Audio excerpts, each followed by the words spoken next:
Hi friends, welcome to Praveen sir classes. మొదటిసారి మన YouTube ఛానల్ని చూస్తున్న ప్రతి ఒక్క అభ్యర్థి ఇప్పుడే మన ఛానల్ని సబ్స్క్రైబ్ చేయండి. ఈ వీడియో కనుక నచ్చినట్లయితే లైక్ చేయండి. మీ ఫ్రెండ్స్ అందరికీ పోటీ పరీక్షలకు ప్రిపేర్ అవుతున్న ప్రతి ఒక్క ఆస్పిరెంట్కి ఈ వీడియో లింక్ని షేర్ చేయండి. ఇక ఈరోజు జూలై 28, 2025 వార్తలు నిలిచిన జాతీయ, అంతర్జాతీయ, రాష్ట్రీయ అంశాల గురించి, వార్తలు నిలిచిన వ్యక్తులు, అవార్డులు, పుస్తకాలు, మరి క్రీడా సంబంధిత సమాచారం, ఒక్కొక్క అంశాన్ని వివరంగా తెలుసుకుందాం. అంతకంటే ముందుగా నిన్నటి డైలీ కరెంట్ అఫైర్స్ వీడియోలో అడిగిన ప్రశ్నకి వివరణతో కూడిన సమాధానాన్ని చూద్దాము. సో ఇక్కడ క్వశ్చన్ వచ్చేసి ఇటీవల వార్తలు నిలిచిన ఒక నౌకకి సంబంధించి. సో ప్రశ్నని చూడండి.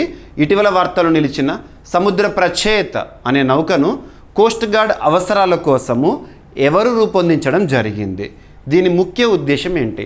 ఆల్రెడీ లాస్ట్ 2 days బ్యాక్ మన డైలీ కరెంట్ అఫైర్స్ వీడియోస్లో ఈ టాపిక్ గురించి ఇన్ డీటెయిల్గా డిస్కస్ చేయడం జరిగింది. అభ్యర్థులు గుర్తుపెట్టుకోండి, రానున్న ఏ పోటీ పరీక్ష అయినా, ఏ స్థాయి పోటీ పరీక్ష అయినా ఇటీవల కాలంలో కమిషన్ చేయబడుతూ లేదా డీకమిషన్ చేయబడుతూ వార్తలు నిలిచిన యుద్ధ విమానాలకి సంబంధించి కానివ్వండి, నౌకలకి సంబంధించి కానివ్వండి, ప్రత్యేకంగా మనం క్వశ్చన్స్ని చూసే అవకాశాలు ఉన్నాయి రానున్న పోటీ పరీక్షల్లో. ఇక్కడ అబ్జర్వ్ చేస్తే సమాధానం సముద్ర ప్రచేత్ అనే ఒక నౌక, దీన్ని ఎవరు తయారు చేశారంటే Goa ship yard limited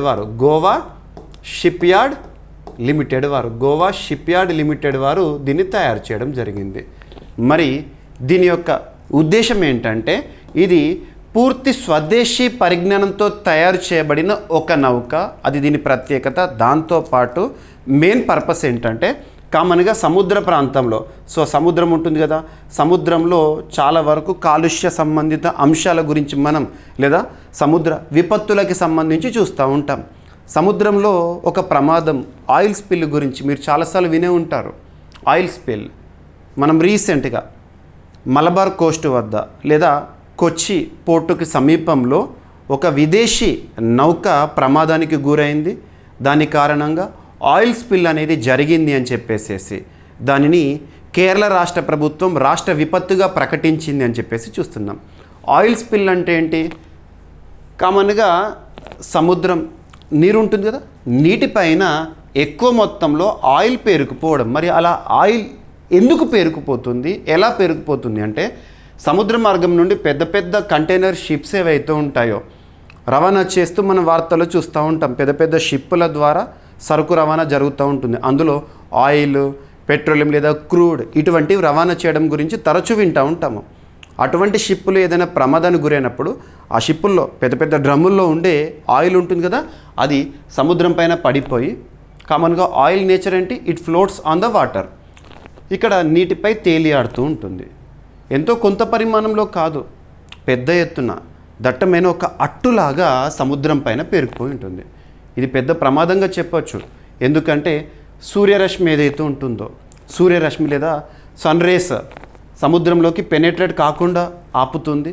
at the same time oxygen ఈ లోపల ఉండే, సముద్రం లోపల ఉండే జీవులకు ఆక్సిజన్ అందకుండా ఆయిల్ స్పిల్ అనేది చేస్తుంది సింపుల్గా. అలా ఈ మెరైన్ ఎకోసిస్టమ్ లేదా ఆక్వాటిక్ ఎనిమల్స్ ఉంటాయి కదా సముద్రంలో, ఈ ఆయిల్ స్పిల్ జరిగిన ప్రాంతంలో నివసించే జంతువులు ఏవైతే ఉంటే పెద్ద ఎత్తున ప్రమాదానికి గురవుతూ ఉంటే చచ్చిపోతాయి. మరి ఇటువంటి ఆయిల్ స్పిల్ ప్రమాదాలు జరిగినప్పుడు ప్రతిస్పందన చర్యల్లో భాగంగా, ఇమీడియట్ రెస్పాన్స్లో భాగంగా ఈ సముద్ర ప్రచేత అనేది ఉద్దేశించబడింది. సో ఇటువంటి ఆయిల్ స్పిల్లింగ్ ప్రమాదాలు జరిగినప్పుడు అక్కడ రెమెడీ లేదా అక్కడ సేవలు అందించడం అంటే ముఖ్యంగా ప్రతిచర్యలు అంటే ప్రతిస్పందన చర్యల్లో భాగంగా ఈ సముద్ర ప్రచేత అనేది యాక్టివ్ రోల్ని ప్లే చేస్తుంది. ఇది గుర్తుపెట్టుకోండి, ఓకేనా? అండ్ అందులో కూడా ఇండియా ఈజ్ పెనిన్సులా, భారతదేశము పెనిన్సులా, ద్వీపకల్పం, 3 వైపులా సముద్ర సరిహద్దు ఉంది. India is queen of Indian ocean. మరి ఇండియాకి సంబంధించి ఎక్స్క్లూజివ్ ఎకనామిక్ జోన్ ఉంటుంది కదా, ఆ ఎక్స్క్లూజివ్ ఎకనామిక్ జోన్ దాదాపు 200 నాటికల్ మైల్స్ దూరం వరకు కూడా ఎలాంటి సముద్ర ప్రమాదం జరిగినా కూడా అక్కడ సేవల కోసం ఉద్దేశించబడిందే ఈ సముద్ర ప్రచేత్. ఇటీవల కమిషన్ చేయబడడం జరిగింది. కమిషన్ అంటే ఏంటంటే దీని యొక్క సేవలు ప్రారంభం. ఏదైనా ఆల్రెడీ ఎగ్జిస్టింగ్ సర్వీస్లో ఉన్న షిప్ని డీకమిషన్ చేశారంటే ఏంటంటే దాని సేవలకు వీడుకోలు పలికారు అన్నట్టు. కమిషన్ చేయబడుతూ వార్తల్లోకి వచ్చిన, డీకమిషన్ చేయబడుతూ వార్తల్లోకి వచ్చిన మనకు పోటీ పరీక్షల కోణంలో ఇంపార్టెంట్. ఉదాహరణకు తీసుకుంటే లాస్ట్ 2 days బ్యాక్ మనం ఒక టాపిక్ని డిస్కస్ చేశాము. ఈ కమింగ్ సెప్టెంబర్ 2025 నాటికి, రానున్న సెప్టెంబర్ 2025 నాటికి ఇక విడతల వారీగా MiG-21 యుద్ధ విమానాలకు వీడుకోలు పలుకుతుంది భారత వాయుసేన అని చెప్పేసేసి, వాటి స్థానంలో లైట్ కాంబాట్ ఎయిర్క్రాఫ్ట్ తేజస్ని కమిషన్ చేస్తారని చెప్పేసి, ఇటువంటివి చాలా ఇంపార్టెంట్ పోటీ పరీక్షల కోణంలో చూడండి. ఓకేనా? సో ఇది ఇక్కడ అడిగిన ప్రశ్నకి సమాధానము. సో అభ్యర్థులు చాలా వరకు మన డైలీ కరెంట్ అఫైర్స్ వీడియోస్ని చూస్తూ సమాధానాన్ని ఇస్తున్నారు కామెంట్ బాక్స్లో. బట్ నేను కోరుకునేది ఏంటంటే, వీడియోని ప్రతిరోజు చూస్తున్న వారేమో వేలాది మంది అభ్యర్థులు, కామెంట్ బాక్స్లో కామెంట్ రూపంలో సమాధానాన్ని ఇస్తున్న వారు మాత్రము వందలాది మంది అభ్యర్థులు మాత్రమే. ప్రతి ఒక్కరు కూడా సమాధానం ఇచ్చే ప్రయత్నం చేయండి. ఎందుకు ఇన్నిసార్లు చెప్తున్నానంటే, రానున్న ఏ పోటీ పరీక్ష అయినా, ఏ స్థాయి పోటీ పరీక్ష అయినా పలానా అంశాల నుండి తప్పనిసరిగా ప్రశ్నలు వస్తాయని వేటినైతే నేను భావిస్తున్నానో వాటిని ప్రతిరోజు ఒకటి చొప్పున క్వశ్చన్గా అడుగుతున్నాను. ఓకేనా?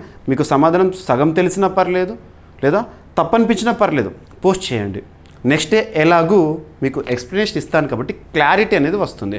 ఇక రానున్న పోటీ పరీక్షలో ఈ టాపిక్ నుండి కానివ్వండి, లేదా ఇదే క్వశ్చన్గా కనిపించింది అనుకోండి, ఇక మీరు 100% క్లారిటీగా కాన్ఫిడెన్స్తో సమాధానాన్ని గుర్తించగలుగుతారు. That is what I want. ఇక ఈరోజు వీడియో చివరి చూసి చివరిలో ఈరోజు ప్రశ్న ఉంటుంది, ప్రతి ఒక్కరు సమాధానాన్ని ఇవ్వండి. అండ్ కామెంట్ బాక్స్లో మీ అమూల్యమైన ఫీడ్బ్యాక్, మీ అభిప్రాయాలు, మన వీడియోస్ పట్ల మీ అభిప్రాయాలను తెలియజేయండి, ఇన్పుట్గా స్వీకరిస్తాను. ఓకేనా? సో వీడియోని లైక్ చేసి ఈరోజు ఫస్ట్ టాపిక్ చూడండి. ఇక సో ఇందాక మీకు ఏదైతే క్వశ్చన్ చెప్పానో దానికి ఎక్స్ప్లెనేషన్ ఆల్రెడీ మన పీడిఎఫ్లో మీకు అందుబాటులో ఉంటుంది. సో ప్రతి ఒక్కరు కూడా వీడియోస్ చూసిన తర్వాత మన యాప్లో అందిస్తున్న పీడిఎఫ్స్ని ఖచ్చితంగా చదవండి. As it is each and every word ఇస్తున్నాను. సో జూలై 23, 2025 రోజున భారతీయ రక్షణ రంగ ప్రభుత్వ సంస్థ అయిన Goa shipyard limited coast guard కోసం లేదా కోస్ట్ గార్డ్ అవసరాల కోసం రూపొందించిన స్వదేశీ కాలుష్య నియంత్రణ నౌక, సో పొల్యూషన్ కంట్రోల్ వెజిల్ సముద్ర ప్రచేతను ప్రారంభించడం జరిగింది. ఓకేనా?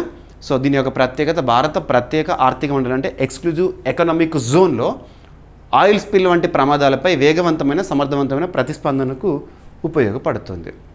రైట్?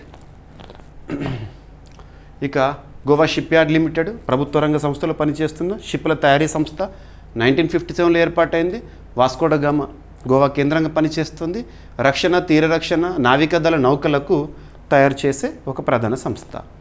ఇక ఇండియన్ కోస్ట్ గార్డ్ 1977 ఫిబ్రవరి 1న ఏర్పాటైంది. న్యూఢిల్లీ కేంద్రంగా పనిచేస్తుంది. గుర్తుపెట్టుకోండి. ఓకేనా? ఏదైనా ఒక టాపిక్ని చూస్తున్నప్పుడు దానికి సంబంధించిన స్టాటిక్ పాయింట్స్ని తప్పనిసరిగా చూడండి. ఎక్స్క్లూజివ్ ఎకనామిక్ జోన్ అంటే ఏంటి? భారత తీరానికి 200 నాటికల్ మైళ్ళ దూరం వరకు విస్తరించి ఉన్న ప్రాంతము. రైట్? ఇక ఈరోజు ఫస్ట్ టాపిక్ కరెంటు పాలిటీలో భాగంగా అర్థం చేసుకోవచ్చు. ఇటీవల కాలంలో కరెంటు పాలిటీలో భాగంగా మనం చాలా టాపిక్స్ని డిస్కస్ చేశాము. మీకు ఎక్కువసార్లు లోక్పాల్ గురించి వార్తల్లో చూసాము, Lokpal. And at the same time ఇటీవల కాలంలో రాజ్యసభ సభ్యుల నియామకం గురించి చూసాము. ఎట్ ద సేమ్ టైం గవర్నర్ల నియామకం గురించి చూసాము. హైకోర్టు న్యాయమూర్తుల నియామకానికి సంబంధించి చూసాము. ఉపరాష్ట్రపతి రాజీనామా గురించి చూసాము. నూతన ఉపరాష్ట్రపతి ఎన్నిక ప్రక్రియ ప్రారంభం అని చెప్పేసి డిస్కస్ చేశాము. ఇవన్నీ కూడా కరెంటు పాలిటీలో చాలా ఇంపార్టెన్స్ ఉన్న టాపిక్. ఇక్కడ అబ్జర్వ్ చేస్తే ఒక టాపిక్ వార్తల్లోకి వచ్చిందంటే దానికి సంబంధించి కన్సర్న్ సబ్జెక్ట్ని లింక్ చేస్తూ బేసిక్స్ నుండి మీకు ఎక్స్ప్లెయిన్ చేస్తున్నాను. ఈ విధంగా ప్రిపేర్ అవుతే ఏమవుతుందంటే వార్తలు నిలిచిన అంశంతో పాటు జనరల్ స్టడీస్లో కూడా మీకు ఒక క్లారిటీ వస్తుంది. కరెంట్ అఫైర్స్లో 100% సాధించడంతో పాటు జనరల్ స్టడీస్లో మ్యాక్సిమం స్కోర్ చేయగలుగుతారు. ఓకేనా? సో ఇక్కడ అబ్జర్వ్ చేస్తే ఆంధ్రప్రదేశ్, తెలంగాణ నియోజకవర్గాల పునర్విభజనపై సుప్రీంకోర్టు తీర్పునిచ్చింది. సింపుల్గా చెప్పాలంటే అసెంబ్లీ సీట్లను పెంచండి అని చెప్పేసి దాఖలైన పిటిషన్ని అత్యున్నత న్యాయస్థానమైన సుప్రీంకోర్టు డిస్మిస్ చేసింది. అసలు ఏంటి చూద్దాము. సో డీలిమిటేషన్ అంటాం, లేదా నియోజకవర్గాల పునర్విభజన లేదా పునర్వ్యవస్థీకరణ అంటాం. పునర్విభజన లేదా పునర్వ్యవస్థీకరణ మనకు సర్వసాధారణంగా ప్రతి జనగణన తర్వాత నియోజకవర్గాల పునర్విభజనను చూడాలి. రాజ్యాంగంలో పార్ట్ పార్ట్ 5లో మనం ఆర్టికల్ 52 to 151 వరకు చూస్తాం. Largest part in Indian constitution. అందులో ఆర్టికల్ 82 గుర్తుపెట్టుకోండి. ఆర్టికల్ 82 డీలిమిటేషన్ గురించి తెలుపుతుంది. డీలిమిటేషన్ ఇప్పటివరకు భారతదేశంలో ఎన్నిసార్లు డీలిమిటేషన్ కమిషన్లు ఏర్పాటైనాయంటే 4 సార్లు. ఇయర్స్ కూడా అడుగుతారు. 1950 to 1963, 1973, 2002 గుర్తుపెట్టుకోండి. 4 సార్లు. Last year 2024 UPSC civil services preliminary ఎగ్జామినేషన్లో యాజ్ ఇట్ ఈజ్ ఇదే బిట్ అడిగారు. ఇప్పటివరకు భారతదేశంలో ఎన్నిసార్లు డీలిమిటేషన్ కమిషన్లు ఏర్పాటైనాయి అని చెప్పేసేసి. డీలిమిటేషన్ అంటే ఏం లేదు. ఉదాహరణకు తీసుకుంటే మనకు నియోజకవర్గాలు ఉంటాయి. నియోజకవర్గాల గురించి ఎక్కడ చూస్తాం? రాష్ట్రాల్లో అయితే అసెంబ్లీలో నియోజకవర్గాల ఆధారంగానే సభ్యులను ఎన్నుకోవడము. అదే పార్లమెంట్లో మనం బైకామరలిజం ద్విసభ విధానం ఉంది కదా. లోక్సభ సభ్యులు నియోజకవర్గాల ఆధారంగా ఎన్నికవుతూ ఉంటారు. మరి అలా ప్రస్తుతం భారతదేశంలో లోక్సభకి సంబంధించి 543 నియోజకవర్గాలు ఉన్నాయి. ఇక తెలుగు రాష్ట్రాల విషయానికి వస్తే ఆంధ్రప్రదేశ్లో 175, తెలంగాణలో 119 నియోజకవర్గాలు ఉన్నాయి. వీటిని పెంచాలి, జనాభా ఆధారంగా పెంచాలి. మరి జనాభా ఆధారంగా అంటే ప్రతి జనగణన ఆధారంగా పెంచాలి. మరి ఆర్టికల్ 82 ఏమో లోక్సభ నియోజకవర్గాల పునర్విభజన గురించి తెలిపితే పార్ట్ 6లో ఉన్న ఆర్టికల్ 170 క్లాస్ 3 ఏమో రాష్ట్రాలలో డీలిమిటేషన్ గురించి తెలుపుతుంది. రీసెంట్గా మనం చూస్తే అసలు కేసు ఏంటంటే మన తెలుగు రాష్ట్రాల్లో కూడా డీలిమిటేషన్ జరగాలి, నియోజకవర్గాల పునర్విభజన జరగాలి, నియోజకవర్గాల సంఖ్య పెరగాలి. ఉదాహరణకి చెప్తే తెలంగాణలో 119 అసెంబ్లీ స్థానాలు ఉన్నాయి కదా, దానిని కాస్త 153కు పెంచాలని. ఆంధ్రప్రదేశ్లో 175 ప్రస్తుతం ఎమ్మెల్యే స్థానాలు లేదా నియోజకవర్గాలనే కదా, దానిని 225కు పెంచాలి అని చెప్పేసి సుప్రీంకోర్టులో కేసు పడింది. సో ఒక పిటిషన్ వేశారు. దాని విషయంలో విచారణలో భాగంగా సుప్రీంకోర్టు ఇచ్చింది ఏంటంటే సో ఇప్పుడు పెంచడం కరెక్ట్ కాదు అని చెప్పేసి డిస్మిస్ చేసేసారు. ఎందుకంటే రానున్న జనగణన తర్వాత సింపుల్గా చెప్పాలంటే 2026 సంవత్సరం తర్వాత దేశవ్యాప్తంగా డీలిమిటేషన్ జరగబోతోంది. కానీ ఇక్కడ తెలంగాణ ఏపీని ఎందుకు పాయింట్అవుట్ చేశారంటే రీసెంట్గా మనం చూసాము.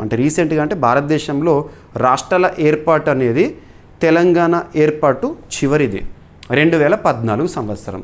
సో ఆంధ్రప్రదేశ్ పునర్విభజన చట్టం 2014 అందులో పార్ట్ 3 3వ భాగంలో సెక్షన్ 26 డీలిమిటేషన్ గురించి చెప్తుంది. సో 2 రాష్ట్రాల్లో నియోజకవర్గాల పునర్విభజన ఎలా ఉండాలి, ఎంత ఉండాలి సంఖ్య అని చెప్పేసి దాని ఆధారంగా మరి ఇది ఎందుకు పాటించట్లేరు అని చెప్పేసి సుప్రీంకోర్టులో పిటిషన్.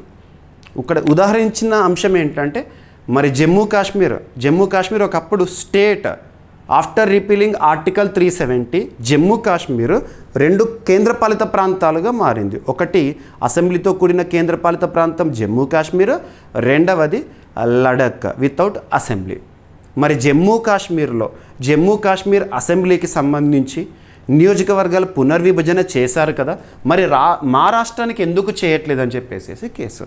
కానీ ఇక్కడ అబ్జర్వ్ చేయాల్సింది కేంద్రపాలిత ప్రాంతాల గురించి మనం ఆర్టికల్ 239A దగ్గర చూస్తాము. రాష్ట్రాల డీలిమిటేషన్ సంబంధించి ఆర్టికల్ 170 క్లాస్ 3 దగ్గర చూస్తామని చెప్పేసి సుప్రీంకోర్టు వివరంగా ఎక్స్ప్లెయిన్ చేసింది. ఓకేనా? సో ఇక్కడ స్క్రిప్ట్ చూడండి. సో ఆర్టికల్ 82 నియోజకవర్గాల పునర్విభజన లేదా డీలిమిటేషన్. మనకు ప్రతి జనాభా లెక్కల తర్వాత లోక్సభ నియోజకవర్గాల పునర్విభజన జరగాలి. డీలిమిటేషన్ కమిషన్ తీసుకున్న నిర్ణయాలను ఏ న్యాయస్థానంలో కూడా ప్రశ్నించరాదు. ఎందుకు ఆ రాష్ట్రానికి ఎక్కువ స్థానాలు, ఎందుకు ఈ రాష్ట్రానికి తక్కువ స్థానాలు, ఎందుకు ఆ రాష్ట్రంలో ఎంపీ స్థానాలు ఎక్కువ అని చెప్పేసి ఎందులో కూడా ప్రశ్నించరాదు. పార్లమెంట్ ఇప్పటి వరకు 4 డీలిమిటేషన్ కమిషన్లను నియమించింది. మొదటిసారి 1952, తర్వాత 1963, 1973, 2002 చివరిసారి. ఇక 1976 42nd కాన్స్టిట్యూషనల్ అమెండ్మెంట్ ఆధారంగా 2000 సంవత్సరం వరకు లోక్సభ స్థానాల స్థిరీకరణ జరుగుతుంది. అంటే 1971 పాపులేషన్ జరిగింది. ఇప్పుడు అబ్జర్వ్ చేసినా కూడా మన భారతదేశంలో లోక్సభ స్థానాలు కానివ్వండి, రాష్ట్రాల్లో అసెంబ్లీ స్థానాలు కానివ్వండి, ఏ జనాభా ఆధారంగా, ఏ జనగణన ఆధారంగా అంటే 1971 పాపులేషన్ ఆధారంగానే. ఇక 2002 సంవత్సరంలో 84th కాన్స్టిట్యూషన్ అమెండ్మెంట్ ప్రస్తుతం ఉన్న ఆ స్థానాలు ఏవైతే ఉంటాయో వాటిని 2026 వరకు అలాగే కొనసాగించాలని చెప్తున్నారు. మరి ఏపీ, తెలంగాణ ఈ రాష్ట్రాల్లో డీలిమిటేషన్ చేస్తే వేరే రాష్ట్రాల నుండి కూడా ఇటువంటి రిక్వెస్ట్ అనేది డిమాండ్ అనేది వస్తుంది. కాబట్టి ఇక్కడ సుప్రీంకోర్టు సింపుల్గా ఆ కేసుని డిస్మిస్ చేసింది. సో ఇక్కడ చూడండి, ఆంధ్రప్రదేశ్, తెలంగాణ రాష్ట్రాల్లో అసెంబ్లీ నియోజకవర్గాల పునర్విభజన కోరుతూ దాఖలైన పిటిషన్ను సుప్రీంకోర్టు కొట్టివేసింది. ఈ పిటిషన్ను ఉస్మానియా విశ్వవిద్యాలయ రిటైర్డ్ ప్రొఫెసర్ గారు దాఖలు చేశారు. ఎవరోని ఎగ్జామినేషన్లో అడగరు. ఈ కేసును విచారించిన ధర్మాసనం justice Surya Kant, justice N Koteshwar Singh గారు తీర్పును ఇవ్వడం జరిగింది. ఇక అబ్జర్వ్ చేస్తే మీకు ఎక్స్ప్లెయిన్ చేస్తాను ఇందా కోరల్గా స్క్రిప్ట్ చూడండి. రాష్ట్రాలు రాజ్యాంగంలోని ఆర్టికల్ 170 పరిధిలోకి వస్తాయి, పార్ట్ 6. అదే కేంద్రపాలిత ప్రాంతాలు పార్ట్ 8.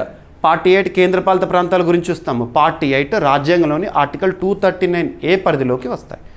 ఇక జమ్మూ కాశ్మీర్ కేంద్రపాలిత ప్రాంతంకు వర్తించిన నియమాలను రాష్ట్రాలకు వర్తింపజేయలేమని కోర్టు తెలిపింది. ఏపీ, తెలంగాణ రాష్ట్రాన్ని డీలిమిటేషన్ నోటిఫికేషన్లో చేర్చకపోవడం వివక్ష కిందకు రాదని, ఆర్టికల్ 14 ఉల్లంఘన కిందకు రాదని సుప్రీంకోర్టు తెలిపింది. గుర్తుపెట్టుకోండి. ఇక నియోజకవర్గాల పునర్విభజన 2026 తర్వాత అని చెప్పేసి సుప్రీంకోర్టు చెప్తోంది. ఆర్టికల్ 170 క్లాస్ 3 ప్రకారం రాష్ట్రాల్లో నియోజకవర్గాల పునర్విభజన 2026 తర్వాత జనాభా గణన ఆధారంగా మాత్రమే జరగాలంట. జమ్మూ కాశ్మీర్ కేంద్రపాలిత ప్రాంతంకు మాత్రం ఈ నిబంధన వర్తించదు. ఈ నిబంధన తెలుగు రాష్ట్రాలకు రాజ్యాంగపరంగా వర్తిస్తుంది. ఇక చట్టబద్ధమైన ఆశ, లెజిస్లేటివ్ ఎక్స్పెక్టేషన్ వర్తించదు. ఆంధ్రప్రదేశ్ పునర్వ్యవస్థీకరణ చట్టం 2014 సెక్షన్ 26 ప్రకారం అసెంబ్లీ సీట్లు పెంచాలని అంచనా ఉన్నా ఇది రాజ్యాంగ పరిమితుల్ని అధిగమించజాలదని సుప్రీంకోర్టు పేర్కొంది. రాజ్యాంగ పరిమితులు ఉన్నప్పుడు చట్టబద్ధమైన లేదా లెజిటిమేట్ ఎక్స్పెక్టేషన్ ఏదైతే ఉంటుందో అమలు చేయదగిన హక్కుగా క్లెయిమ్ చేయలేమని కోర్టు తెలిపింది. గుర్తుపెట్టుకోండి. రైట్, సరిపోతుంది. ఇక సెక్షన్ 26 రాష్ట్రాల పునర్విభజన చట్టము లేదా ఆంధ్రప్రదేశ్ పునర్విభజన చట్టము సెక్షన్ 26 ఇక్కడ వార్తల్లోకి వచ్చింది. రైట్, ప్రస్తుతం సుప్రీంకోర్టులో ప్రధాన న్యాయమూర్తిగా 52వ ప్రధాన న్యాయమూర్తిగా ఎవరు విధులు నిర్వర్తిస్తున్నారో జస్టిస్ బిఆర్ గవాయి గారు. రైట్, ఇక నెక్స్ట్ మన్ కీ బాత్. సో మన్ కీ బాత్ కార్యక్రమం గురించి మనం తరచూ వింటూ ఉంటాము. ఎప్పుడు వింటూ ఉంటాము? ప్రతి నెల ఎవ్రీ మంత్ లాస్ట్ సండే ఉంటుంది కదా, చివరి ఆదివారం రోజున భారత ప్రధాని నరేంద్ర మోదీ గారు తన మనసులోని మాటలను మనతో పంచుకుంటారు రేడియో ద్వారా. అలా నిన్నటి రోజున 124th ఎపిసోడ్ అనేది జరిగింది. 124th episode. అందులో ప్రధానమంత్రి గారు ఏం మాట్లాడారు, అందులో ప్రతి పాయింట్ మనకు అవసరం లేదు. మనం చూడాల్సింది ఏంటంటే ఎగ్జామినేషన్ పాయింట్ ఆఫ్ వ్యూలో ఏదైతే ఇంపార్టెంటో దాన్ని చూడాలి. ఇక్కడ 2 అంశాలు మనకు పోటీ పరీక్షల కోణంలో ఇంపార్టెంట్. ఒకటి పిల్లలకి సంబంధించి, నెక్స్ట్ వచ్చేసి స్పేస్ స్టార్టప్స్కి సంబంధించి. ఓకేనా? సో ఇక్కడ అబ్జర్వ్ చేస్తే బేసిక్ థింగ్ ఫస్ట్ చూడండి. మన్ కీ బాత్ ఫస్ట్ ఎపిసోడ్ అనేది ఏ సంవత్సరంలో జరిగిందంటే 2014 అక్టోబర్ 3 నుండి ప్రతి నెల చివరి ఆదివారం రోజున జరుగుతూ ఉంటుంది. ఇక్కడ అబ్జర్వ్ చేస్తే మరి నిన్నటి రోజున జరిగిన మన్ కీ బాత్ కార్యక్రమంలో మోదీ గారు చెప్పిన మాట, అందులో ఒకటి ఇన్స్పైర్ మనక్ అభియాన్ గురించి చెప్పారు. పిల్లలు పెద్ద ఎత్తున పార్టిసిపేట్ చేస్తున్నారని చెప్పేసి ప్రశంసించారు. ఇన్స్పైర్ మనక్, ఇక్కడ మనకు ఫుల్ ఫామ్ ఏంటని ఎగ్జామినేషన్లో అడుగుతారు. చూద్దాము. 2008 సంవత్సరంలో ఇనిషియేటివ్ ఇది. ఈ కార్యక్రమం విద్యార్థుల్లో ఆవిష్కరణలు, నూతన ఆలోచనలు ప్రోత్సహించే లక్ష్యంతో ప్రారంభించింది ప్రభుత్వము. ప్రతి పాఠశాల నుంచి 5 మంది విద్యార్థులను ఎంపిక చేస్తారు. విద్యార్థుల సృజనాత్మకతకు, కొత్త ఆలోచనలకు ఇది చక్కని వేదికగా నిలుస్తుంది. సో పిల్లల నుండే ఆలోచనలను తీసుకురావడము. ఇప్పటివరకు లక్షల సంఖ్యలో విద్యార్థులు ఈ కార్యక్రమంలో పాల్గొన్నారు. ముఖ్యంగా చంద్రయాన్ 3 విజయవంతం తర్వాత ఇందులో పాల్గొనే విద్యార్థుల సంఖ్య రెట్టింపైంది. So inspire MANAK full form ఏంటని చెప్పేసి ఎగ్జామినేషన్లో అడుగుతారు. ఇన్స్పైర్ మనాక్ అనేది 13 డిసెంబర్ 2008 సంవత్సరంలో ప్రారంభమైన ఒక ఇనిషియేటివ్. ఎవరి పరిధిలో అంటే department of science and technology, ministry of SNT ఉంటుంది కదా, గవర్నమెంట్ ఆఫ్ ఇండియా పరిధిలో పనిచేసే అంశము. మరి inspire MANAK full form MANAK అంటే million minds augmenting national aspirations and knowledge. ఎగ్జామినేషన్లో అడుగుతారు. ఇన్స్పైర్ మనాక్లో మనకు ఫుల్ ఫామ్ ఏంటి, యాక్రోనిమ్ ఏంటి అని.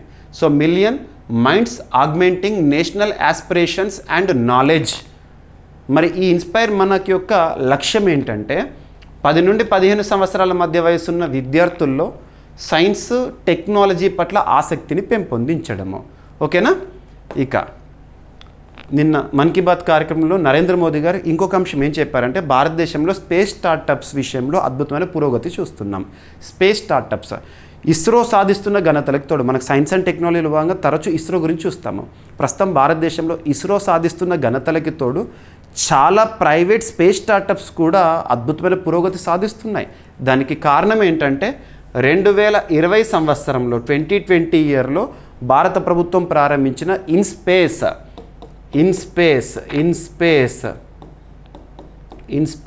Indian national space promotion and authorisation centre.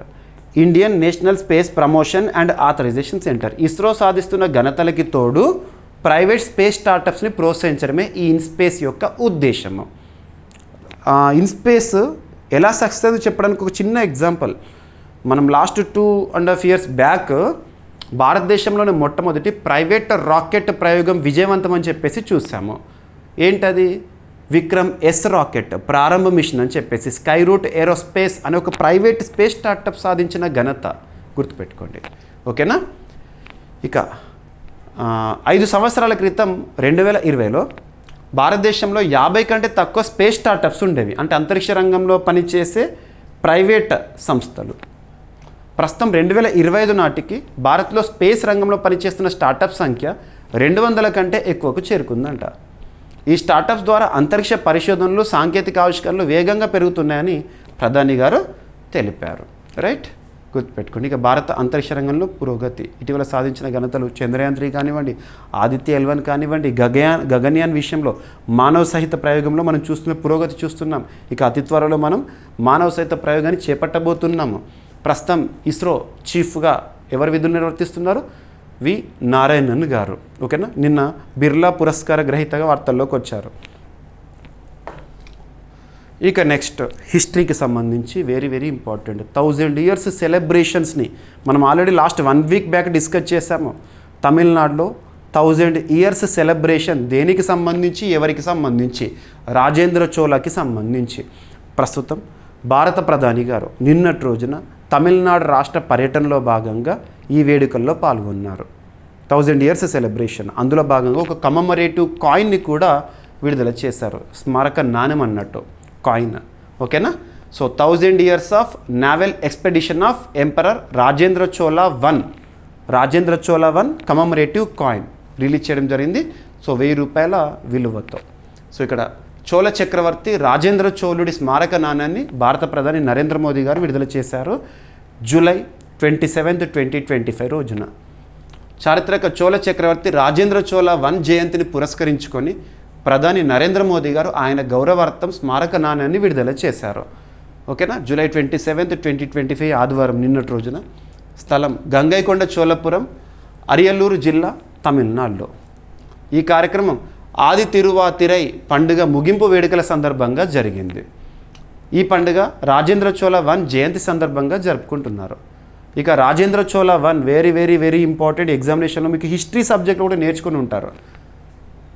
1014 నుండి 1044 మధ్య కాలంలో పరిపాలించిన రాజు, చోళుల్లోనే ఒక గొప్ప రాజుగా పేరొందారు. అత్యంత శక్తివంతమైన చోళ చక్రవర్తి. ఆయన పరిపాలనలో చోళ సామ్రాజ్యము భారతదేశంతో పాటు దక్షిణ ఆగ్నేయాసియా ప్రాంతాల వరకు విస్తరించింది. గంగైకొండ చోళపురం నగరాన్ని రాజధానిగా స్థాపించారు. ఇక గంగైకొండ చోళ లేదా గంగను జయించిన చోళ అనే బిరుదుని పొందారు. గంగైకొండ చోళ అనేది ఏ రాజుకు సంబంధించిన బిరుదు అంటారు? రాజేంద్ర చోళ 1 తన జయంతి ఉత్సవాలే. ఇక గంగైకొండ చోళపురం గురించి మనం అబ్జర్వ్ చేస్తే రాజేంద్ర చోళ 1 స్థాపించిన చారిత్రక నగరము UNESCO, United Nations Educational Scientific Cultural Organization, UNESCO world Heritage సైట్స్లో చోటు పొందిన ప్రదేశం గంగైకొండ చోళపురం. ముఖ్యంగా బృహదీశ్వర టెంపుల్ ఆ నిర్మాణ ప్రత్యేకత మీకు ఐడియా ఉంటుంది. 80 tons స్టోన్ పైన ఉండడం అది. ఓకేనా. ప్రసిద్ధ బృహదీశ్వర టెంపుల్ గంగైకొండ చోళేశ్వరాలయం అంటాము. రైట్. ఇక రాజేంద్ర చోళ 1 విజయాలు ఏంటంటే బంగాళాఖాతం మలేషియా, ఇండోనేషియా, థాయిలాండ్ వంటి ప్రాంతాల మీద విజయాలు సాధించారు ఆ చరిత్రలోనే. సముద్ర సైన్యాన్ని నేవీ అత్యంత సమర్థవంతంగా వినియోగించిన తొలి భారతీయ చక్రవర్తి. ఆ తర్వాత కాలంలో మనము చూస్తూ ఉంటాం ఛత్రపతి శివాజీ గారికి సంబంధించి. ఓకేనా, అంటే నేవీని అద్భుతంగా వినియోగించిన రాజుల్లో ఛత్రపతి శివాజీ గారు అండ్ రాజేంద్ర చోళ వీళ్ళు ప్రముఖులు. ఓకేనా, సమ్నో వరుణ, మనం ప్రస్తుతం ఇండియన్ నేవీ యొక్క మోటో సమ్నో వరుణ. ఇక స్మారక నాణ్యాలను ఎవరు రిలీజ్ చేస్తారు? భారత ప్రభుత్వం అప్పుడప్పుడు కొన్ని కమమరేటివ్ కాయిన్స్ రిలీజ్ చేస్తారు. కమమరేటివ్ కాయిన్ అంటే అది మార్కెట్లో సర్క్యులేషన్ కాదు, జస్ట్ వాళ్ళ జ్ఞాపకార్థం ఆ నెంబర్. ఉదాహరణకు 1000 years సెలబ్రేషన్ కాబట్టి 1000 ఫేస్ వాల్యూతో రిలీజ్ చేస్తారు. సో ప్రముఖ చారిత్రక సాంస్కృతిక సంఘటనల వ్యక్తుల జ్ఞాపకార్థం కేంద్ర ప్రభుత్వం విడుదల చేస్తుంది స్మారక నాణ్యాలను. రాజేంద్ర చోళుని గౌరవించి విడుదల చేసిన నాణ్యం ఆయన చారిత్రక ప్రాధాన్యతకు గుర్తింపు. ఇది కంటిన్యూషనే ఇంకొక టాపిక్. తమిళనాడులో రాజేంద్ర చోళుడు జయంతి ఉత్సవాల్లో పాల్గొన్న ప్రధానమంత్రి గారు. ఓకేనా, ఉత్సవాల పేర్లు ఏంటి అని చెప్పేసి కూడా అడుగుతారు. ఆది తిరువాతిరై ఉత్సవం. ఆది తిరువాతిరై ఉత్సవం ఇటీవల వార్తల్లోకి వచ్చింది. ఏ రాష్ట్రంలో? తమిళనాడు రాష్ట్రంలో. ఏంటి ప్రత్యేకత? Rajendra Chola 1 so 1000 years celebration జయంతి ఉత్సవాలు. భారత ప్రధాని నరేంద్ర మోదీ గారు హాజరు కావడం జరిగింది. ఓకేనా, తమిళనాడులోని అరియలూరు జిల్లా గంగైకొండ చోళపురంలో జరిగిన ఆది తిరువాతిరై ఉత్సవం 2025 ముగింపు వేడుకల్లో ప్రధానమంత్రి నరేంద్ర మోదీ గారు పాల్గొన్నారు. ఈ కార్యక్రమం ప్రఖ్యాత చోళ చక్రవర్తి రాజేంద్ర చోళ జన్మదినాన్ని పురస్కరించుకొని జరుపుతున్నారు. గుర్తుంచుకోండి. ఇక ఈ సంవత్సరంలోనే తమిళనాడు రాష్ట్రంలో అసెంబ్లీ ఎన్నికలు కూడా ఉన్నాయి, గుర్తుపెట్టుకోండి. కార్యక్రమంలో ప్రధాన అంశాలు: ప్రధాని మోదీ జిల్లా పరిధిలోని ప్రఖ్యాత గంగైకొండ చోళపురం దేవాలయంలో ప్రత్యేక పూజలు నిర్వహించారు. నిన్న మీరు చూశారు, ఈరోజు వార్తాపత్రికలో కూడా మీరు చూశారు మార్నింగే. So Gangaikonda Cholapuram temple visiting చేశారు ప్రధానమంత్రి గారు అని చెప్పేసి. అక్కడ ప్రత్యేక పూజలు తమిళ సంస్కృతిలో భాగమైన సో పంచకట్టు కానివ్వండి వీటిపైన మనం చూసాము. ఈ సందర్భంగా 140 కోట్ల మంది భారతీయుల సంక్షేమము దేశ పురోగతి కోసం ప్రార్థనలు చేసినట్లు తెలిపారు. ఇక భారతీయ చరిత్ర సంస్కృతిలో రాజరాజ చోళుడు, రాజేంద్ర చోళుడు పేర్లు దేశ గౌరవానికి గుర్తింపునకు ప్రతీకలని మోదీ గారు వెల్లడించారు. ఈ వేడుకల సందర్భంగా చారిత్రక చక్రవర్తి రాజేంద్ర చోళుని గౌరవిస్తూ స్మారక నాణెము. ఓకేనా, సో 2025 సంవత్సరం రాజేంద్ర చోళుడి సముద్రయానంకు 1000 సంవత్సరాలు పూర్తయిన సందర్భము ప్రత్యేకము. ఇక ప్రధాని మోదీ జిల్లా కేంద్రంలో ప్రత్యేకంగా పర్యటించారు. తమిళ క్యాలెండర్లో ఆది మాసంలో వచ్చే ఈ పండుగ ఏంటి? ఆది తిరువాతిరై. శైవ సాంప్రదాయాల్లో ప్రత్యేకమైన ప్రాముఖ్యతను కలిగిన రోజు అంట. చోళ చక్రవర్తి రాజేంద్ర చోళ జన్మించిన నక్షత్రం తిరువాతిరై నక్షత్రం సందర్భంగా ఈ ఉత్సవాలు జరుపుతారు. రైట్.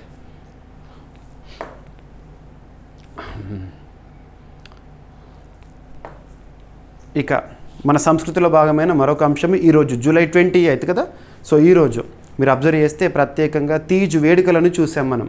మీరు ప్రెస్ ఇన్ఫర్మేషన్ బ్యూరో చూడండి, ప్రెస్ ఇన్ఫర్మేషన్ బ్యూరో. సో ప్రభుత్వానికి సంబంధించిన అఫీషియల్ న్యూస్ కానివ్వండి, వాటి నుండి మనము ఎగ్జామినేషన్ క్వశ్చన్స్ ఎక్స్పెక్ట్ చేయొచ్చు. మీకు ప్రతిరోజు చెప్తున్న కరెంట్ అఫైర్స్ క్లాసెస్లో, డైలీ కరెంట్ అఫైర్స్ వీడియోస్లో మీరు టాపిక్స్ని చూస్తే నేను అథెంటిక్ సోర్స్ నుండి పిఐబి కానివ్వండి, న్యూస్ ఆన్ ఎయిర్ కానివ్వండి, ఆల్ ఇండియా రేడియో కానివ్వండి, ఇటువంటివి. ఒకవేళ జాగ్రఫీకి సంబంధించి అయితే డౌన్ టు ఎర్త్ అలాంటి మ్యాగజైన్స్ నుండి మీకు ప్రతి ఒక్కటి కూడా అఫీషియల్ అథెంటిక్ సోర్సెస్ నుండే ఇస్తున్నాను పోటీ పరీక్షల కోణంలో. ప్రతిరోజు చూడండి, ఆల్మోస్ట్ అన్ని టాపిక్స్ కూడా మీకు కవర్ చేస్తారు, కరెంట్ అఫైర్స్ ఇంక్లూడింగ్ జిఎస్తో పాటు. ఓకేనా. సో ఇక్కడ అబ్జర్వ్ చేస్తాం మన కల్చర్ సంబంధించి ఇటీవల చాలా పండుగల గురించి మనం చూసాము. ఉదాహరణ తీసుకుంటే అరుణాచల్ ప్రదేశ్లో గోర్సం కోరా గురించి చూసాము. అస్సాం రాష్ట్రంలో అంబుబాచి మేళా గురించి చూసాము లాస్ట్ మంత్. అండ్ ఇకపోతే రీసెంట్గా రజపర్బ ఒడిషాకి సంబంధించి చూసాము. అండ్ కీర్ భవానీ మేళా జమ్మూ కాశ్మీర్లో చూసాము. ఇలా వేడుకల గురించి, పండుగల గురించి, జాతరల గురించి, పూరి జగన్నాథ్ రథయాత్ర గురించి చూసాము. ఇవన్నీ కూడా ప్రత్యేకము. ఇక్కడ అబ్జర్వ్ చేస్తే జూలై 28 ఈ రోజున ఢిల్లీలో తీజ్ వేడుకలను పర్యాటక వ్యవహారాల శాఖ వారు నిర్వహించారు. తీజ్. సో తీజ్ యొక్క ప్రత్యేకత ఏంటో చూద్దాము. సో భారత ప్రభుత్వ పర్యాటక మంత్రిత్వ శాఖ ఆధ్వర్యంలో ఇండియా టూరిజం ఢిల్లీ కార్యాలయం జూలై 28న ఈ రోజున తీజ్ పండుగను అత్యంత వైభవంగా నిర్వహించింది. తేదీ జూలై 28, 2025. ప్రదేశం ఇండియా టూరిజం ఆఫీస్ న్యూఢిల్లీలో. భారతీయ సంస్కృతి సాంప్రదాయాల ఉత్సవాన్ని ప్రదర్శించడం అనేది ఈ కార్యక్రమం యొక్క ప్రత్యేకము. ఇక తీజ్ పండుగ విశిష్టత ఏంటంటే మన తెలుగు రాష్ట్రాల్లో అయితే గిరిజనులకు సంబంధించి లంబాడి సామాజిక వర్గానికి సంబంధించి తీజ్ ఉత్సవాలు అటువంటివి చూస్తూ ఉంటాము. మరి ఇక్కడ చూడండి, తీజ్ పండుగ విశిష్టత. ఉత్తర భారతదేశంలో మహిళలు అత్యంత ప్రాముఖ్యతతో జరుపుకునే వేడుక తీజ్. ముఖ్యంగా రాజస్థాన్, ఉత్తరప్రదేశ్, హర్యానా, పంజాబ్ రాష్ట్రాల్లో ప్రసిద్ధి తీజ్.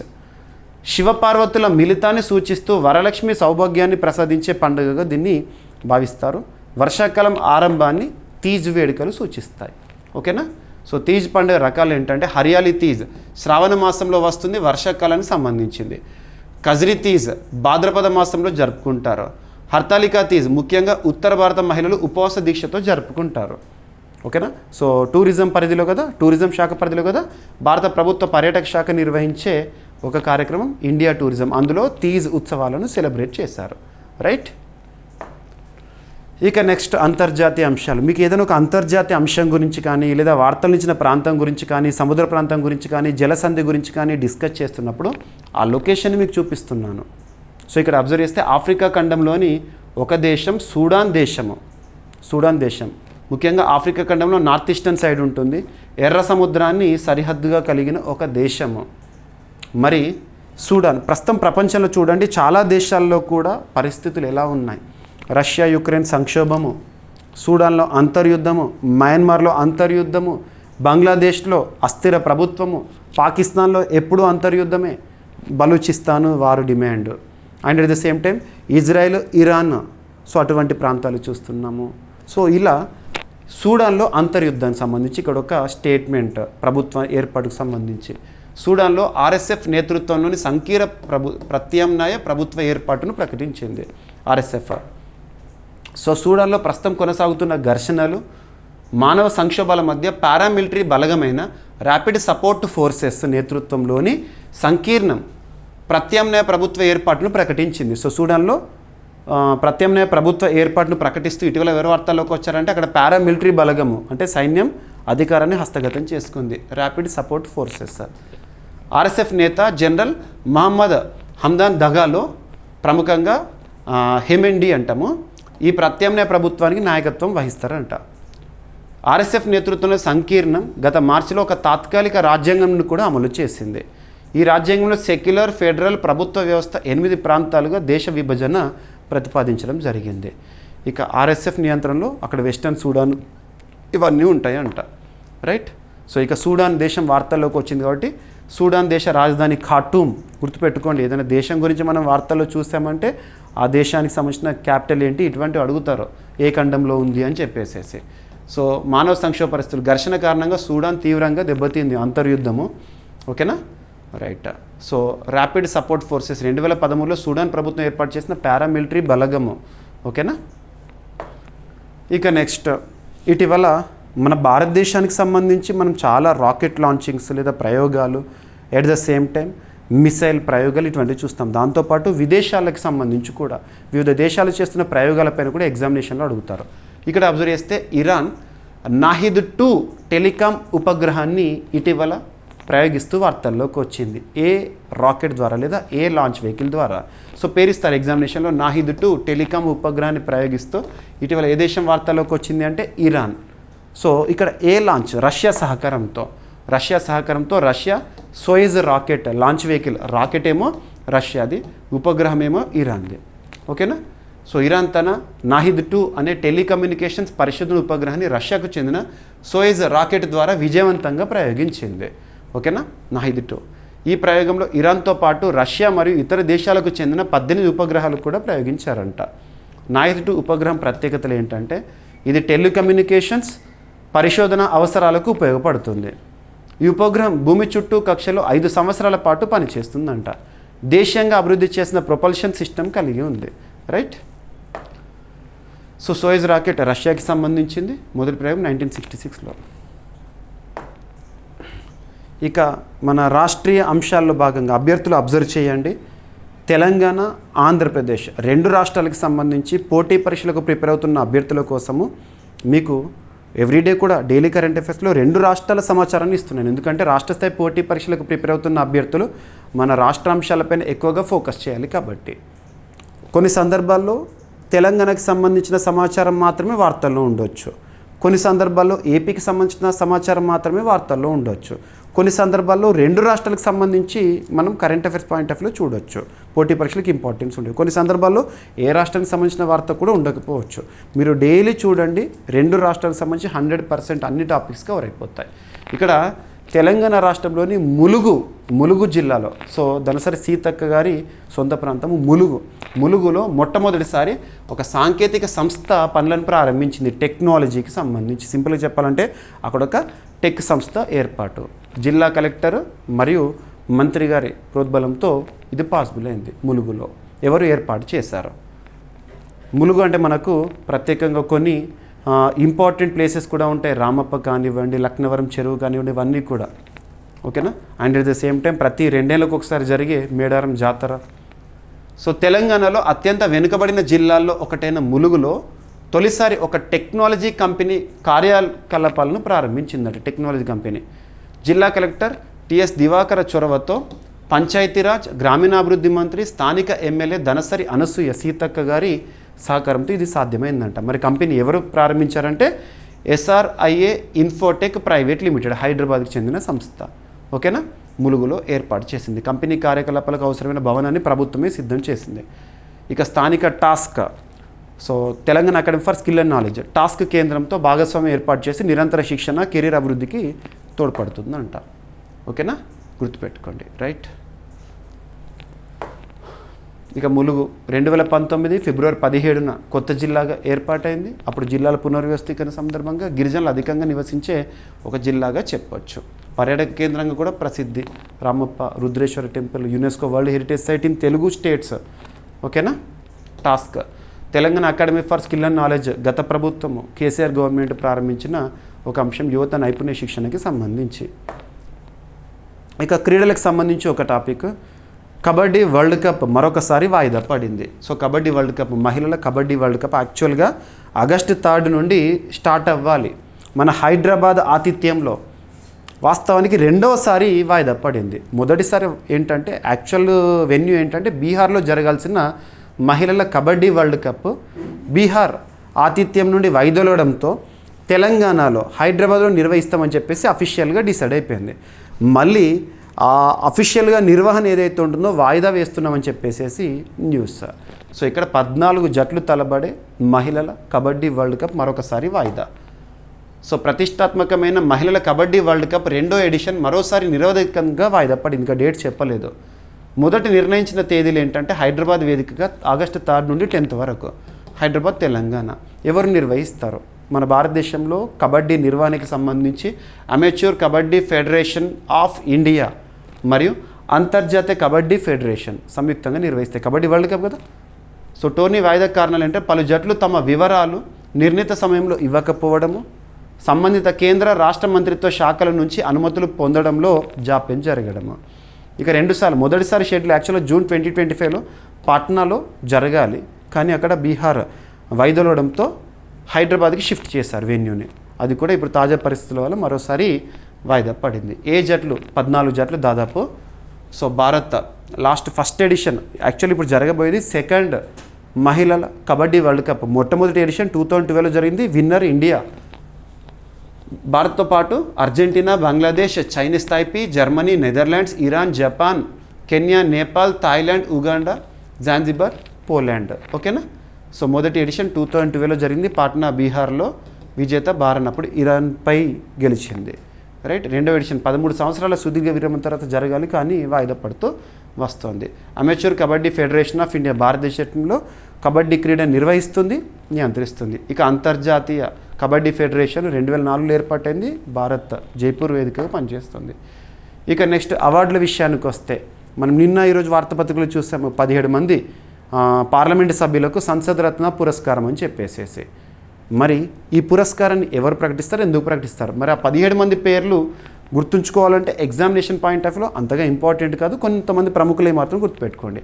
సో ప్రతి ఏటా ప్రైమ్ పాయింట్ ఫౌండేషన్ వారు ప్రకటించే పురస్కారాలు సంసద్ రత్న. ప్రైమ్ పాయింట్ ఫౌండేషన్ ప్రతిష్టాత్మక సంసద్ రత్న 2025 అవార్డులను పార్లమెంట్లో ఉత్తమ పనితీరు కనబరిచిన 17 మంది పార్లమెంట్ సభ్యులకు ప్రకటించింది. అవార్డు పొందిన ముఖ్యమైన వ్యక్తులు వివిధ పార్టీలకు సంబంధించి. ఓకేనా. రైట్. ఇక సంసద్ రత్న పురస్కారాల గురించి 2010 సంవత్సరంలో ప్రారంభమైన ఈ పురస్కారాలు పార్లమెంటరీ వ్యవస్థలో ఉత్తమ పనితీరు కనబరిచిన ఎంపీలకు అందిస్తారు. యాక్టివ్ ఎంపీస్ ఫౌండేషన్ వారు ఇస్తారు. Prime point foundation. ఓకేనా. ఎంపీల పనితీరును పార్లమెంటు చర్చల్లో పాల్గొనడము, ప్రజా సమస్యలపై స్పందించడము కమిటీలో చురుకైన పాత్రను ప్రాతిపదిక తీసుకుంటారు. సో ఇక్కడ అబ్జర్వ్ చేయండి. ఎగ్జామినేషన్ పాయింట్ ఆఫ్ లో సంసద్ రత్న పురస్కారాలను ఎవరు ప్రకటిస్తారు? Prime point foundation. Prime point foundation. ఈ సంవత్సరం ఎంతమందికి? 17 మందికి. ఓకేనా. మరి ఏ సంవత్సరం నుండి సంసద్ రత్న పురస్కారాలను ప్రకటించడం జరుగుతుందంటే 2010లో ప్రారంభమైన ఈ పురస్కారాలు పార్లమెంట్లో ఉత్తమ పనితీరు కనబరిచిన, ప్రజా సమస్యలపై గలమెత్తిన నాయకులకు ఇస్తారు. ఎవరు? Prime point foundation. గుర్తుపెట్టుకోండి. రైట్. ఇక ప్రపంచ ఆరోగ్య సంక్షోభాలపై పోరాడిన, అలుపెరగని పోరాటం చేసిన బ్రిటిష్ డాక్టర్ డేవిడ్ నబర్రో ఇటీవల మరణిస్తూ వార్తల్లోకి వచ్చారు. ఎగ్జామినేషన్లో అడగవచ్చు. డేవిడ్ నబర్రో ఇటీవల మరణించారు. తన ప్రత్యేకత ఏంటి? ఏ దేశానికి చెందినవారు? గుర్తుంచుకోండి. సో ప్రపంచవ్యాప్తంగా బర్డ్ ఫ్లూ, ఎబోలా, కోవిడ్-19 వంటి మహమ్మారుల నియంత్రణలో కీలక పాత్ర పోషించిన ప్రముఖ బ్రిటిష్ వైద్యుడు డాక్టర్ డేవిడ్ నబర్రో 75 సంవత్సరాల వయసులో కన్నుమూశారు. ఈ విషయాన్ని WHO డైరెక్టర్ గారు ప్రత్యేకంగా ధృవీకరించడం జరిగింది. ఓకేనా. డేవిడ్ నబర్రో ప్రత్యేకతలు: ప్రపంచ ఆరోగ్య రంగంలో ఐక్యరాజ్య సమితి చేపట్టిన అనేక కార్యక్రమాలకు నేతృత్వం వహించారు. బర్డ్ ఫ్లూ, ఎబోలా, కోవిడ్-19 వంటి మహమ్మారులపై పోరాటంలో కీలక పాత్ర పోషించారు.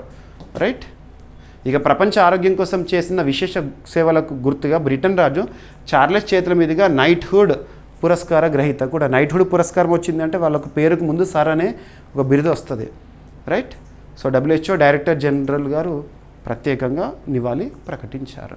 ఓకేనా. 1949లో జన్మించారు డేవిడ్ నబర్రో, బ్రిటన్. రైట్. ఇక వరల్డ్ హెల్త్ ఆర్గనైజేషన్, ప్రపంచ ఆరోగ్య సంస్థ 1948 ఏప్రిల్ 7న ఏర్పాటైంది. జెనీవా, స్విట్జర్లాండ్ కేంద్రంగా పనిచేస్తోంది. ప్రస్తుతం ఇథియోపియా దేశానికి చెందిన టెడ్రస్ అదనం గారు చీఫ్గా విధులు నిర్వర్తిస్తున్నారు. ఇక నెక్స్ట్ మిసెస్ ఎర్త్ ఇంటర్నేషనల్ 2025 ఎవరు? మన భారతీయురాలు విజేతగా విధు ఇషిక గారు వార్తల్లోకి వచ్చారు. డైరెక్ట్ పేరు గుర్తుంచుకోండి సరిపోతుంది. ఓకేనా. పోటీ పేరు మిసెస్ ఎర్త్ ఇంటర్నేషనల్ విజేత విధు ఇషిక, భారత సంతతి వ్యక్తి. ఓకేనా. పోటీ లక్ష్యం ఏంటంటే ఈ పోటీ అందం, మేధస్సు, సామాజిక బాధ్యతలను ఉద్దేశించి. రైట్. 2005 నుండి మిసెస్ ఎర్త్ సంస్థ ఈ పోటీని ప్రతి ఏటా నిర్వహిస్తుంది. రైట్. ఇక ఈరోజు ప్రశ్న ప్రతి ఒక్కరూ కామెంట్ బాక్స్లో సమాధానం ఇచ్చే ప్రయత్నం చేయండి. ఇటీవల విడుదలైన నంబియో సేఫ్టీ ఇండెక్స్ 2025 ప్రకారము ప్రపంచంలోనే అత్యంత సురక్షిత దేశంగా ఏ దేశం వార్తల్లోకి వచ్చింది? మరి ఆ సూచీలో భారతదేశం ఏ స్థానంలో ఉంది? సో ప్రతి ఒక్కరు సమాధానం ఇవ్వండి. ఇక ఈరోజు టాపిక్స్ని మనం క్విక్ రివిజన్ చేస్తే, సో ఆంధ్రప్రదేశ్, తెలంగాణ నియోజకవర్గాల పునర్విభజనపై సుప్రీంకోర్టు కీలక తీర్పు ఇచ్చింది. ఇక మన్ కీ బాత్ 124th ఎపిసోడ్ నిన్నటి రోజున మనం చూసాము. భారత ప్రధాని గారు ప్రసంగించిన అంశాలు ఏంటి? And 1000 years of naval expedition of emperor Rajendra Chola I commemorative coin విడుదల చేశారు భారత ప్రధాని నరేంద్ర మోదీ గారు. అండ్ తమిళనాడులో రాజేంద్ర చోళ జయంతి ఉత్సవాల్లో పాల్గొన్నారు భారత ప్రధాని నరేంద్ర మోదీ గారు. అండ్ ఈరోజు తీజ్ వేడుకలు ఢిల్లీలో జరిగినాయి. ప్రత్యేకత ఏంటి? తీజ్ రకాలేంటి? అండ్ సూడాన్లో RSF నేతృత్వంలో సంకీర్ణ ప్రభుత్వ ఏర్పాటు ప్రకటన. అండ్ ఇరాన్ నాహిద్-2 టెలికాం ఉపగ్రహాన్ని విజయవంతంగా ప్రయోగిస్తూ వార్తల్లోకి వచ్చింది. అండ్ ములుగు జిల్లాలో మొట్టమొదటి సాంకేతిక సంస్థ ప్రారంభము. ఏ సంస్థ ప్రారంభించింది? SRIA Infotech. And kabaddi world cup మహిళల ట్రోఫీ మరొకసారి వాయిదా పడింది. హైదరాబాద్లో జరగాల్సింది వాయిదా పడింది. సంసద్ రత్న పురస్కారాల ప్రకటన. సో ప్రైమ్ పాయింట్ ఫౌండేషన్ వారు ప్రతి ఏటా ఇచ్చే పురస్కారాలు. అండ్ ప్రపంచ ఆరోగ్య సంక్షోభాలపై పోరాడిన డాక్టర్ డేవిడ్ నబర్రో, బ్రిటన్ చెందిన వ్యక్తి, మరణిస్తూ వార్తల్లోకి వచ్చారు. అండ్ మిసెస్ ఎర్త్ ఇంటర్నేషనల్ విన్నర్గా విధు ఇషిక, భారతీయ మూలాలున్న వ్యక్తి. ఇక ఈరోజు ప్రశ్న, ఇటీవల విడుదలైన నంబియో సేఫ్టీ ఇండెక్స్ 2025 ప్రకారం ప్రపంచంలో అత్యంత సురక్షిత దేశం ఏది? మరి ఆ సూచీలో భారతదేశం ఏ స్థానంలో ఉంది? సో ప్రతి ఒక్కరు కూడా సమాధానం ఇవ్వండి. ఏమైనా మిస్లేనియస్ టాపిక్స్ ఉన్నాయనుకోండి, నో నీడ్ టు వర్రీ. రేపటి క్లాస్లో జోడించి ఎక్స్ప్లెయిన్ చేస్తాను. ప్రతి ఒక్కరు వీడియోని లైక్ చేయండి, మీ ఫ్రెండ్స్ అందరికీ షేర్ చేయండి. రేపు మళ్ళీ కలుద్దాం. Thank you.